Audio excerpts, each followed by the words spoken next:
Hello and good morning student class seventh. आज हम पढ़ेंगे पैरालंपिक्स चैप्टर। इसका मतलब होता है स्पोर्ट्स फॉर डिसेबल्स। मतलब जो व्यक्ति डिसेबल है, जो किसी तरह से शारीरिक रूप से किसी न किसी रूप में उनमें कमी है, उनके बारे में पढ़ना है कि क्या वह व्यक्ति भी स्पोर्ट्स में हिस्सा ले सकते हैं। आप कई ऐसे बच्चे देखते हो जो अपाहिज है, तो क्या उनका खेलने का मन नहीं करता? क्या उनका मन नहीं करता कि वो किसी स्पोर्ट्स में पार्टिसिपेट करे? उनका भी मन करता है, क्योंकि अगर वो डिसेबल है तो क्या हुआ, मन तो सबका एक जैसा ही होता है। ये बहुत अच्छा चैप्टर है और ये मॉरल के रूप में आप ले सकते हो। आगे भी आपको हमेशा इस बात का ध्यान रखना चाहिए कि हमें किसी भी डिसेबल जो लोग होते हैं उनका कभी भी मजाक नहीं उड़ाना चाहिए। ये सबसे ज़्यादा एक खराब कृत्य है, मतलब एक मानवीय अपराध के रूप में हम इसे मान सकते हैं। और ये रियल में एक मानवीय अपराध अब हो चुका है, इसीलिए हम जो डिसेबल्ड होते हैं उन्हें विशेष जन्य कहा जाता है, ना कि उन्हें हम अपाहिज और इस तरह के वर्ड्स हम यूज़ नहीं कर सकते। इस चैप्टर में हम पढ़ेंगे कि what is a physical disability. Physical disability क्या होती है, सबसे पहले ये जानना ज़रूरी है।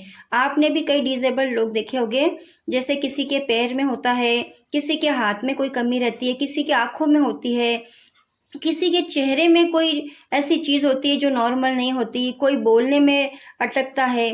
और अक्सर हम क्या करते हैं, उन लोगों का मजाक उड़ाते हैं। हमें इस तरह बिल्कुल नहीं करना चाहिए, क्योंकि ये बहुत ज़्यादा ख़राब बात होती है। आप अपने ऊपर ये लेके देखिए कि अगर हमारे साथ ये होता तो हमें कैसा लगता। ये क्वेश्चन देखिए आप, how does it change the life of a person. अगर किसी इंसान में फिजिकल डिसेबिलिटी है तो उसकी पूरी लाइफ चेंज कैसे हो जाती है। और लाइफ चेंज करने वाले हम लोग ही होते हैं। हम उनको बार बार इस बात का एहसास कराते हैं कि आप में कुछ कमी है, आप में कुछ कमी है, उनके साथ भेदभाव करते हैं, उनका मजाक उड़ाते हैं, तो उनकी पूरी लाइफ चेंज कर देते हैं हम। और ये जो बात है ये सुसाइड तक भी पहुंच जाती है। इंसान का जो माइंड होता है वो इस स्टेज तक पहुंच जाता है कॉम्प्लेक्स फीलिंग करके। तो आप हमेशा ये ध्यान रखना कि किसी भी डिसेबल्ड पर्सन का आपको कभी भी मजाक नहीं उड़ाना है। Look at these pictures below. Do you think the people with disabilities are treated normally or given the respect they deserve? देखिए ये क्वेश्चन वही बात कह रहा है कि क्या हम उनके साथ नॉर्मल बिहेव करते हैं, उनको वही रिस्पेक्ट देते हैं जो वो डिजर्व करते हैं, जिसके वो योग्य है। हम लोग ऐसा नहीं करते। कई लोग ऐसे होते हैं जो उनके साथ भेदभाव करते हैं, उनसे दूरी बना रखते हैं, उनका मजाक उड़ाते हैं, उनको इस बात का एहसास कराते रहते हैं बार बार कि नहीं ये तुमसे नहीं होगा, तुमसे नहीं होगा। लेकिन हमें उनके प्रति नॉर्मल बिहेव करना चाहिए, दया भी नहीं रखनी चाहिए, क्योंकि बहुत ज़्यादा अगर हम दया दिखाएंगे तो भी उन्हें कॉम्प्लेक्स फीलिंग होगी। जैसे आप समझिए कि आपकी क्लास में अगर कोई ऐसा बच्चा पढ़ता है तो हमें उनकी हेल्प तो करनी चाहिए, लेकिन उन्हें ये एहसास नहीं लगना चाहिए कि हम उन पर कोई दया कर रहे हैं। और उनको प्रोत्साहित करना चाहिए कि आप भी ये सब कर सकते हो, क्योंकि जो डिसेबल्ड होते हैं उनमें कुछ एबिलिटी ऐसी होती है जो हम में भी नहीं होती है। वो होता है इंसान का विल पावर। अगर आप फिजिकल रूप से पूरी तरह से एबल हो, आप में कोई कमी नहीं है, लेकिन आपका विल पावर ही अच्छा नहीं है, तो आप कुछ नहीं कर सकते। और जबकि अगर वो डिसेबल्ड है लेकिन उसका विल पावर बहुत अच्छा है तो वो सब कुछ कर सकता है। वो भी कर सकते हैं जो आप लोग नहीं कर सकते। तो हमें उनके साथ में नॉर्मल ट्रीट करना है और उनको रिस्पेक्ट भी देना है जो वो डिज़र्व करते हैं। कई ऐसे लोग हमने देखे जिनके हाथ काम नहीं करते तो वो पैरों से लिखते हैं। आपने न्यूज़पेपर में, टीवी में देखे होंगे। और अगर किसी की आँख में कुछ कमी है, किसी के बोलने में कमी है, लेकिन वो उस स्टेज पर पहुँचे हैं जहाँ पर हम भी नहीं पहुँच पाए, उनके विल पावर के बदौलत। तो इस चैप्टर में बताया हुआ है कि can people with disabilities have athletic abilities. Athletic abilities क्या होती है? एथलेटिक एबिलिटीज होती है खेलने में सक्षम होना, कैपेसिटी और skill suited for physical activity. मतलब ऐसी कैपेसिटी, उनमें योग्यता ऐसी होनी चाहिए, या ऐसा कोई स्किल, मतलब ऐसी कोई विशेष बात, ऐसा कोई कौशल जो फिजिकल एक्टिविटी में हो, उसे कहते हैं athletic abilities. What do you know about athletic endeavors of such people? क्या आप क्या जानते हो ऐसे लोगों के बारे में? आपने देखा है कोई ऐसा जो फिजिकल रूप से डिसेबल्ड होते हुए भी उसमें एथलेटिक इंडेवर्स है, मतलब वो उन्होंने बहुत अच्छा किया है स्पोर्ट्स में वो बहुत आगे गए हैं। ये इस चैप्टर में बताया हुआ है और इसमें इसका चैप्टर का नाम है पैरालंपिक्स। पैरालंपिक्स का मतलब होता है parallel plus Olympics. Olympics game के बारे में आप सब जानते हो, तो पैरालंपिक्स का नाम दिया हुआ है ऐसे लोगों के लिए, स्पोर्ट्स फॉर डिसेबल्ड। इस चैप्टर में देखिए ये 2 पैराग्राफ मैं आपको समझाऊंगी, लिप्स एंड बाउंड तक। लिप्स एंड बाउंड मतलब होता है वेरी क्विकली, बहुत जल्दी, ठीक है। बाकी सारे जो वर्ड्स है वो बहुत ईजी है, आप बहुत अच्छी तरह समझ सकते हो।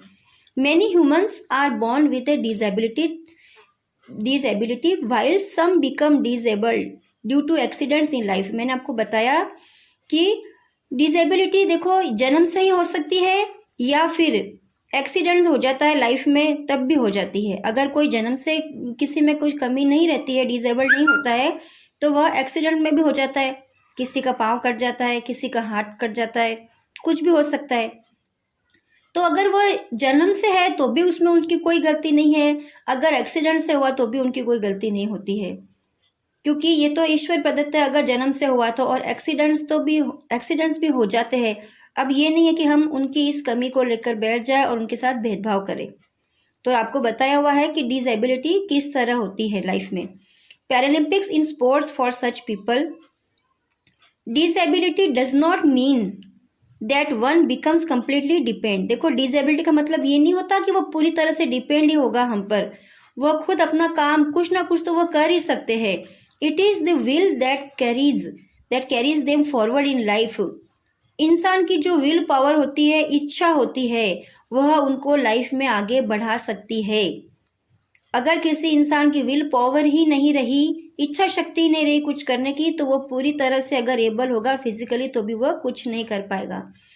दे even excel in various fields including sports. देखो कितनी बड़ी बात होती है कि स्पोर्ट्स, क्या एक अपाहिज जो है वो स्पोर्ट्स में जा सकता है, खेल सकता है? ये हमें बहुत आश्चर्य की बात लगती है, लेकिन वो जाते हैं, वेरियस फील्ड्स में जाते हैं। स्पोर्ट्स उनके साथ, स्पोर्ट्स को लेकर मतलब स्पोर्ट्स भी है उसमें शामिल, अलग अलग फील्ड में जाते हैं। In fact games also Paralympics which are based on the same philosophy are organize for such people. जो पैरालंपिक्स है यह उन्हीं लोगों के लिए होता है, ठीक है। Paralympics take place at the same time as Olympics in the same country. जैसे ओलंपिक्स गेम होते हैं उसी तरह पैरालंपिक्स भी होते हैं। Sports personalities who participate in this games are called Paralympians. जो उसमें हिस्सा लेते हैं, पार्टिसिपेट करते हैं, उन्हें क्या कहते हैं? Paralympians, okay. और उस गेम को क्या कहा जाता है? Paralympics. Origin of the special Olympics. अब ये कैसे इसका जो शुरुआत हुई? The idea of Paralympics originated in the year 1948। देखो 1948 में यह आइडिया आई थी, when a doctor known by the name Ludwig Guttmann organized a sports competition for his own patients who were disabled. एक डॉक्टर जो डिसेबल्ड पेशेंट थे उसके खुद के, उसके लिए उन्होंने एक कॉम्पिटिशन रखा था। The idea was to use sports to help his patients in building physical strength and self respect. देखो उस डॉक्टर ने उसको मेंटली भी ट्रीट करना चाहा कि उसमें सेल्फ रिस्पेक्ट हो और उसमें फिजिकल स्ट्रेंथ आए, इसलिए उसने यह स्पोर्ट्स की आइडिया रखी। He believed that a person's strength rises from his will and not just physical ability. उसका यही विश्वास था डॉक्टर का कि इंसान की जो स्ट्रेंथ होती है, जो ताकत होती है, वह उसके विल पावर से आती है, उसकी इच्छा शक्ति से आती है, सिर्फ उसके फिजिकल एबिलिटी से नहीं आती। He hoped that this way the disabled will find their space in the world. उन्होंने ये सोचा कि ऐसा करने से डिसेबल्ड जो व्यक्ति है वह भी अपनी जगह बना पाएंगे, उनको लगेगा कि हमारे लिए भी इस विश्व में जगह है। He is credited to be the founder of Paralympics. और उस डॉक्टर को पैरालंपिक्स का फाउंडर कहा जाता है कि पैरालंपिक्स की शोध उन्होंने की थी। It was in 1960 that for the first time 23 countries participated in the Paralympics held in Rome. देखो रोम में रखा गया था पैरालंपिक्स को, जब 23 कंट्रीज के लोगों ने पार्टिसिपेट किया था। With time more countries began to participate and the number has grown in leaps and bound. और धीरे धीरे बहुत सारे जो कंट्रीज है वह पार्टिसिपेट करने लगे और उनकी जो संख्या थी वह लीप्स एंड बाउंड मतलब बहुत जल्दी बढ़ने लगी। क्योंकि हर देश में हर जगह पर आप ऐसे लोग देखेंगे और उन सबको इस बात की खुशी हुई कि हमारे लिए भी इस विश्व में जगह है। उनका सेल्फ रिस्पेक्ट बढ़ा और फिजिकल स्ट्रेंथ बढ़ी। तो आपको मैंने ये 2 पैराग्राफ समझाए हैं और इस चैप्टर को आप पूरा पढ़िए और इन 2 पैराग्राफ को वापस समझिए और साथ में ये मैसेज भी है कि हमें किसी भी डिसेबल्ड का मजाक नहीं उड़ाना चाहिए, उनको नॉर्मल बिहेव करो उनके साथ। Okay students.